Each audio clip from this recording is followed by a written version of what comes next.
Vous pouvez vous asseoir.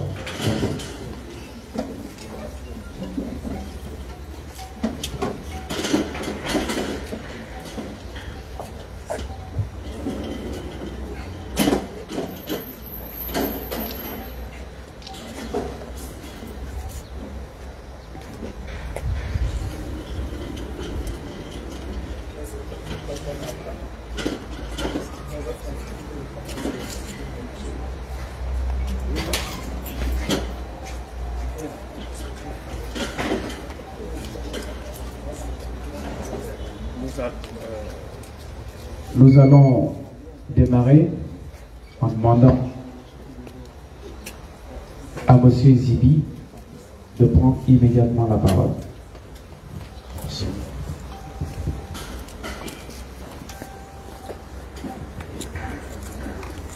Bonjour à tous.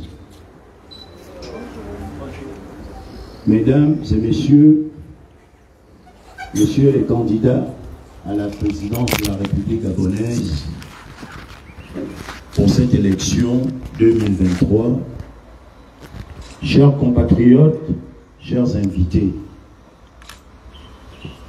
ce matin, je me tiens devant vous de manière solennelle, au nom de nos ancêtres en commun que nous avons. Nous avons nos ancêtres à Komamba, Nyonda Makita, Solobi Tege, Mbombe et tous les autres qui nous regardent ce matin.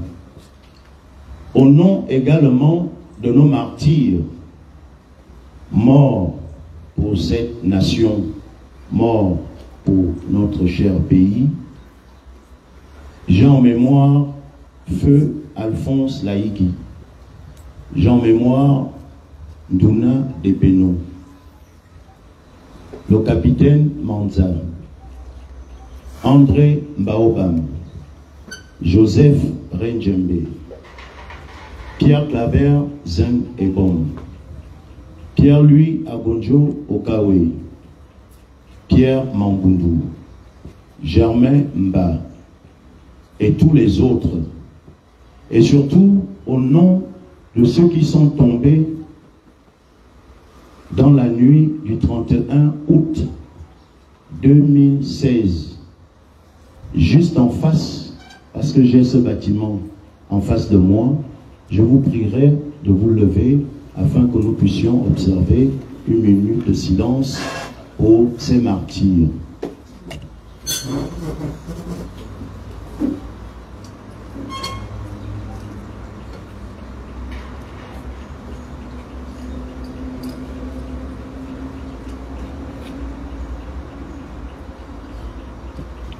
Je vous remercie, nous pouvons nous réasseoir.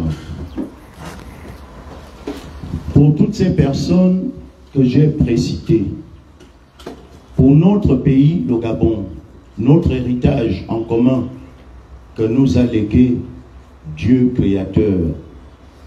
Dieu a fait en sorte que nous naissions tous dans ce pays, un des pays les plus riches d'Afrique. Un des pays qui jadis fut premier producteur d'uranium au monde.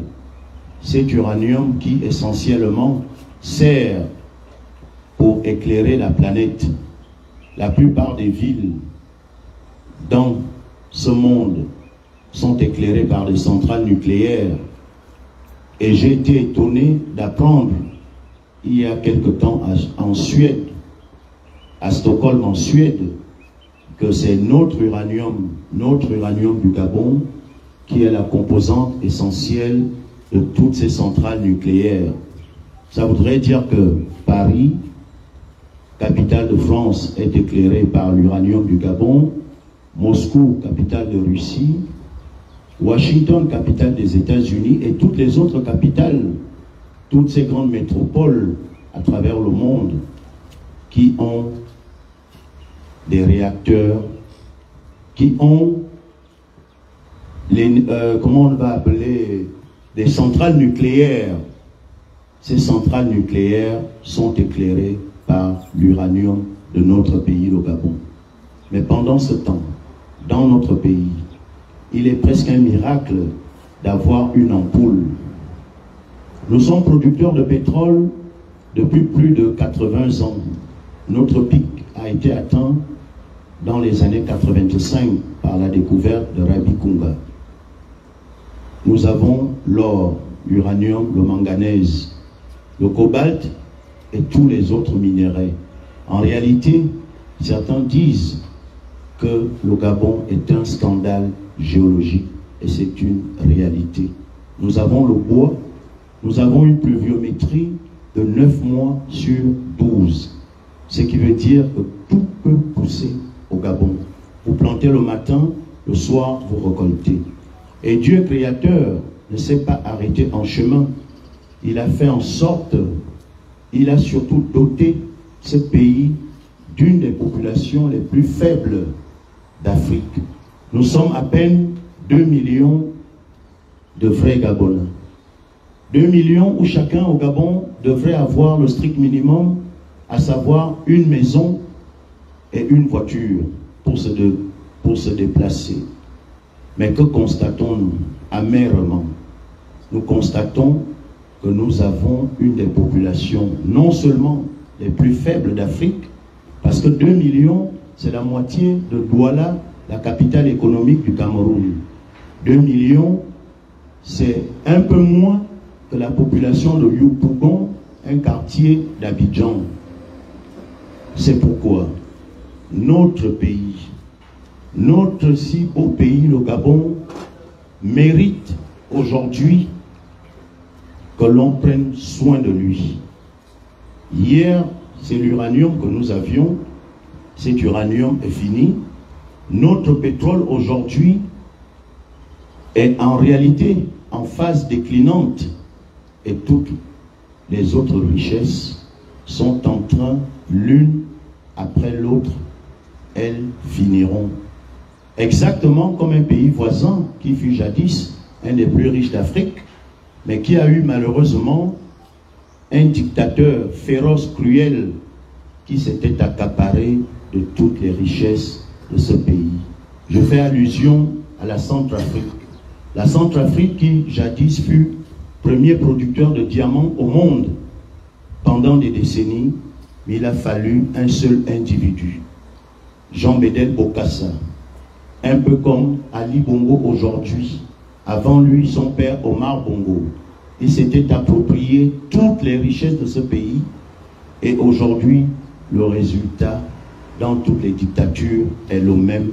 En Centrafrique, ce pays voisin, on y passe de guerre à guerre, rébellion à rébellion, Balaka, anti-Balaka, Seleka, anti-Seleka.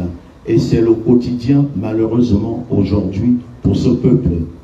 Hier, Jean Bédel Bokassa fut jadis premier propriétaire terrien de toute la France. À lui seul, il possédait les châteaux, les plus grands châteaux de France. Il en était propriétaire. Aujourd'hui, avec l'argent de ce pays qu'il a dilapidé, c'est exactement la même chose aujourd'hui qui va nous arriver, qui est en train de nous arriver. J'ai volontairement, en 2016, démissionné de mon poste de député, en présence d'Ali Bongo Ondimba en pré-campagne à Bolosoville.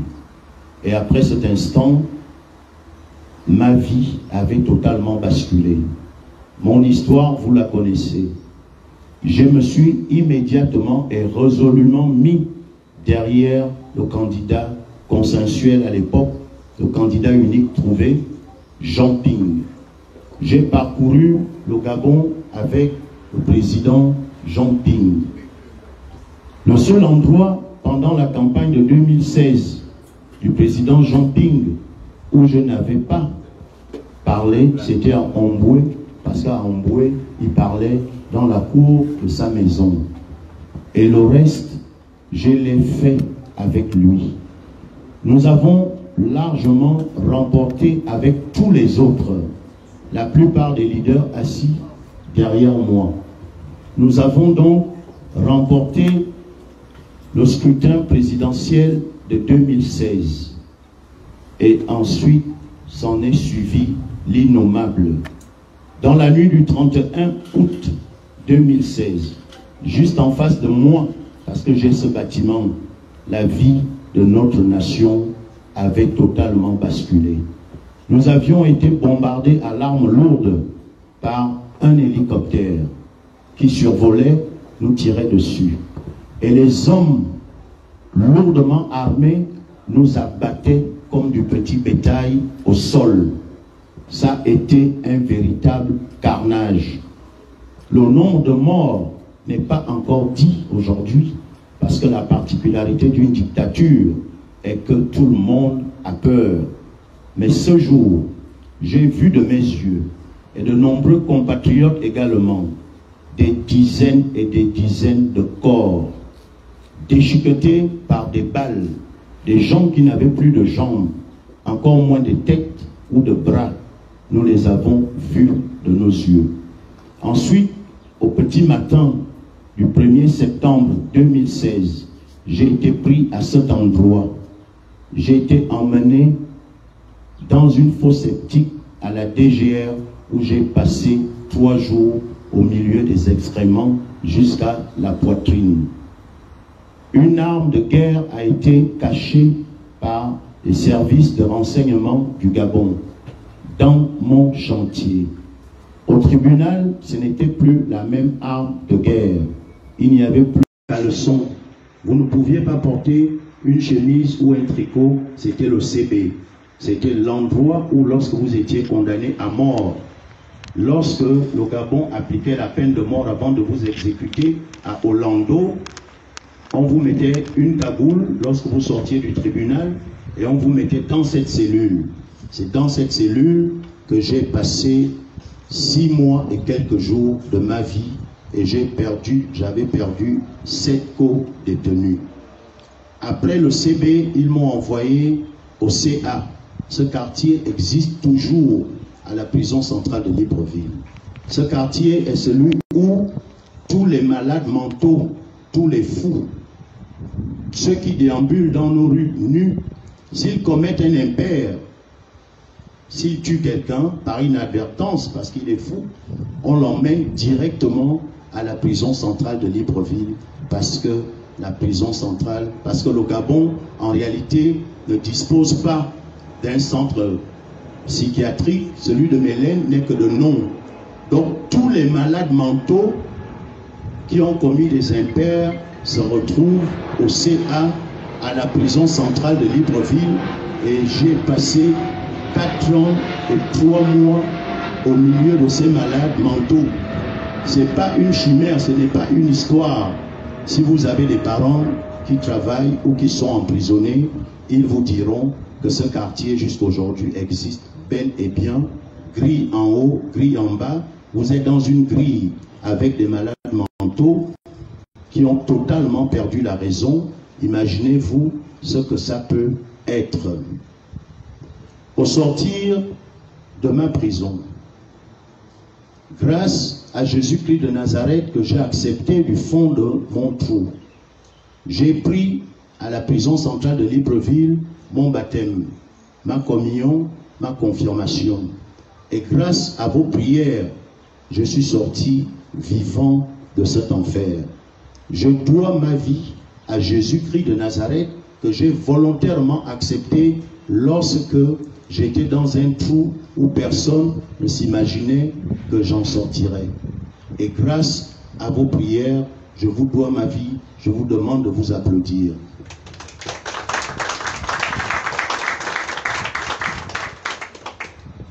Je suis sorti de prison, j'ai trouvé 6 ans après un peuple résolument debout. Je suis allé dans ma province. J'ai été accueilli, les images sont encore visibles. Et immédiatement, je suis sorti du Gabon pour une mini-tournée mondiale. J'ai été reçu officiellement aux Nations Unies à New York. J'ai été officiellement reçu à Bruxelles à l'Union européenne. J'ai été officiellement reçu par Amnesty International en France, par ACAT en France, au Canada. J'ai été en Turquie. J'ai fait un mini tour du monde. En Angleterre, rencontré des personnes et des personnalités et nous avons parlé de notre pays, le Gabon. J'ai rencontré certains chefs d'État en privé, certains chefs d'État de la France en privé. J'ai rencontré un certain nombre d'hommes politiques qui comptent dans notre monde. Mais j'ai surtout rencontré tous les leaders de l'opposition gabonaise qui, à ma sortie de prison, m'ont tous reçu, les uns en fanfare, les autres avec des danses et des tambours. Et j'ai naturellement regagné mon domicile qui est celui de l'opposition gabonaise. Parallèlement, Ali Bongo n'a ménagé aucun effort. Il a envoyé et toujours envoyé des émissaires vers moi, presque quotidiennement, afin que je me rapproche de lui, me promettant monts et merveilles, me promettant de m'indemniser les 6 années que j'avais passées en prison, en plusieurs milliards de francs, me promettant des postes le plus important, et c'était celui de la vice-présidence de la République gabonaise. Poliment, au nom de nos martyrs, au nom de notre peuple, j'ai refusé toutes ces propositions jusqu'à aujourd'hui où je me tiens devant vous. C'est ainsi que, en toute âme et conscience, j'ai décidé de me présenter à l'élection présidentielle. Immédiatement, j'ai constitué une équipe de Gabonais et de Gabonaises, de l'intérieur et de l'extérieur, de la diaspora et ceux vivant ici au Gabon. À ce jour, en 2 mois, j'ai fait 34 causeries populaires.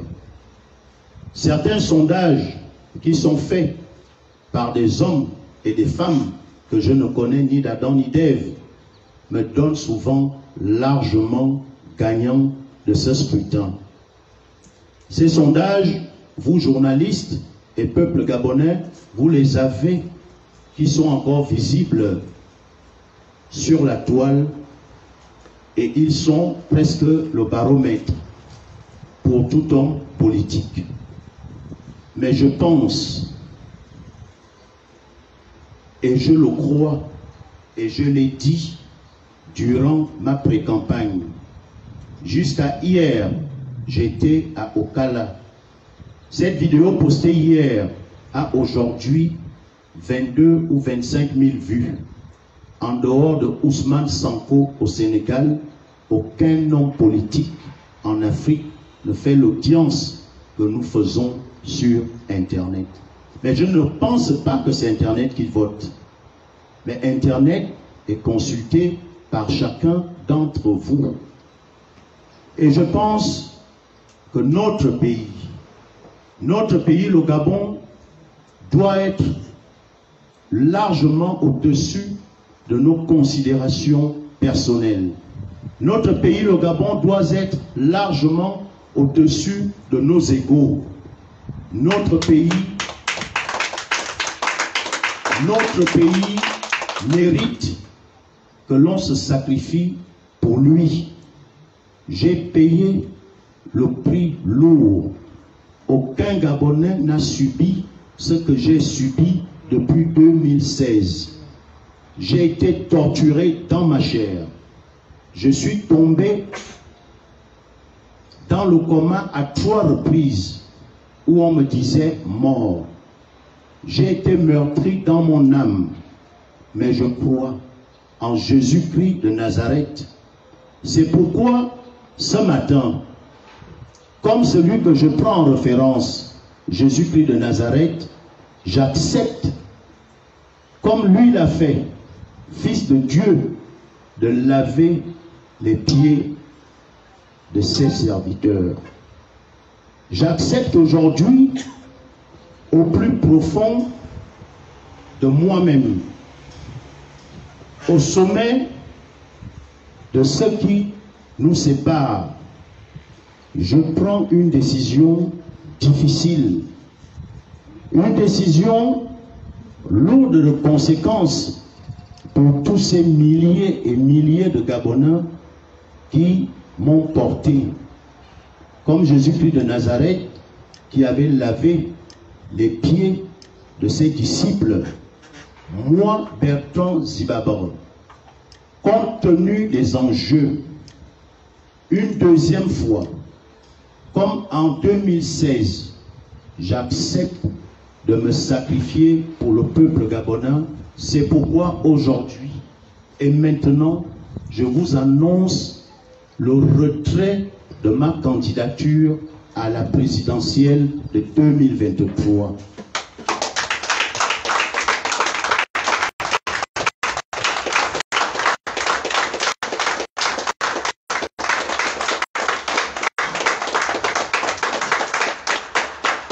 Je vous annonce le retrait de ma candidature de 2023 pour qu'ensemble nous puissions trouver un candidat consensuel, un candidat qui aura toutes nos faveurs, pour qui nous allons nous battre afin que, comme Jean Ping en 2016, je suis même sûr que ce candidat fera mieux que Jean Ping en 2016.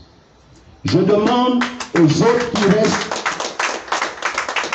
en course de mettre un peu d'eau dans leur vin. Je demande aux uns aux autres, comme moi aujourd'hui, d'éteindre nos ambitions pour notre pays. Si nous ne le faisons pas, ce pays va à la dérive. Ceux qui le dirigent aujourd'hui, nous tous nous voyons l'image d'un Ali Bongo qui n'est plus que l'ombre de lui-même, après que Dieu créateur lui a fait comprendre que je suis l'alpha et l'oméga. Nous voyons un Ali Bongo. Ce n'est même plus lui, c'est des gens autour de nous qui ont pris notre pays en otage. Si nous ne faisons rien pour sauver ce pays, je me tourne vers vous, les candidats restés en liste. 10 candidats, 20 candidats, sachez-le, ça fait le jeu du pouvoir machiavélique du PDG.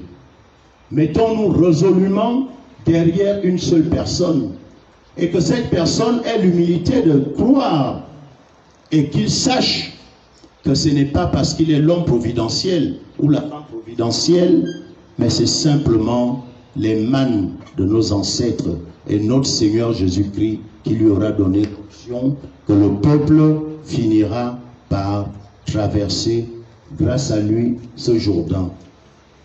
Je reste en toute âme et conscience. Churchill disait, les choses les plus difficiles sont celles qui touchent l'âme. Je sais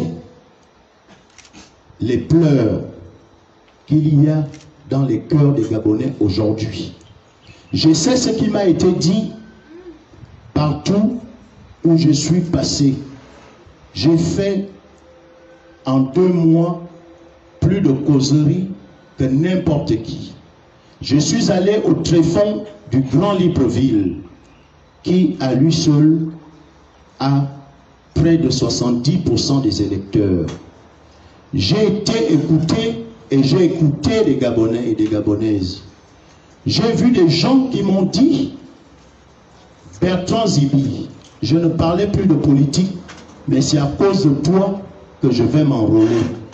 À ces personnes, je dis toute ma gratitude infinie. J'ai vu des gens qui se sont levés sans moyen aucun et nous avons fait ce que nous avons fait. À cette équipe, je vous dis, nous nous mettrons comme des soldats, vous derrière moi, résolument derrière celui que consensuellement, alternance 2023, il faut que je vous le précise également, parce que le candidat qui battra Ali Bongo Ondimba à plate couture sortira d'alternance 2023.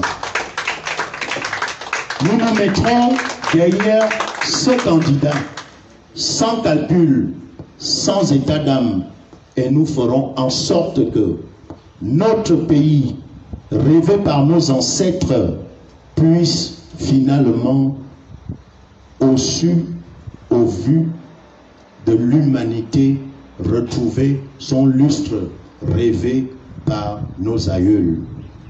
Je suis un homme totalement heureux ce matin parce que j'estime avoir une fois de plus accompli un devoir divin. Mon dossier ne souffre d'aucune ambiguïté, aucune. Un dossier complet, un dossier parfait. Mais j'accepte volontairement, devant Dieu et devant les hommes, de m'incliner pour ce qui est au-dessus de moi, le Gabon éternel et immortel.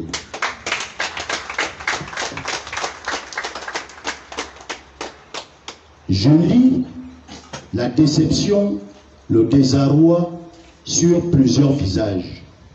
Je lis l'amertume et le mal de cœur sur plusieurs autres visages. Mais je vous dis,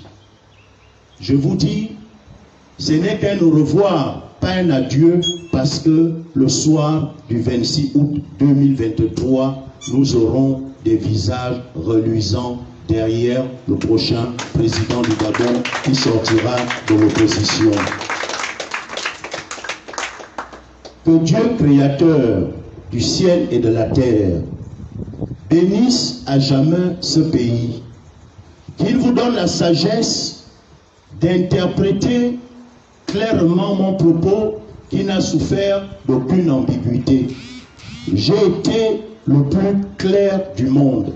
C'est pourquoi j'ai voulu que cette déclaration se fasse en présence de certains de mes frères candidats à cette élection. Je vous en suis gré, je vous remercie. C'est dimanche, vous êtes là, Madame Lassénie Dubose, que je vous demande d'applaudir très fort. Mon frère Barreau Chambrier, que je vous demande d'applaudir très fort. Vous restez dans la compétition, même à deux, vous n'êtes ici qu'à deux, sachez-le, il n'y aura qu'un seul fauteuil pour une seule personne. Que Dieu bénisse le Gabon, que Dieu vous bénisse, je vous dis un grand merci. Merci, Monsieur Zibi.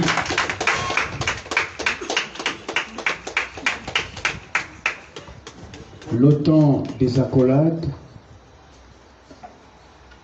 un petit rafraîchissement est prévu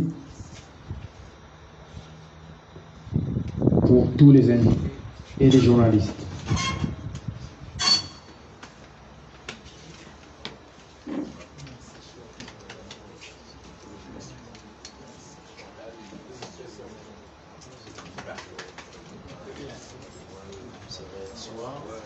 Nous allons partager un petit verre, c'est dimanche. Voilà. Moi, je croyais qu'il y avait une femme qui savait faire l'Orient ici, il n'y a pas.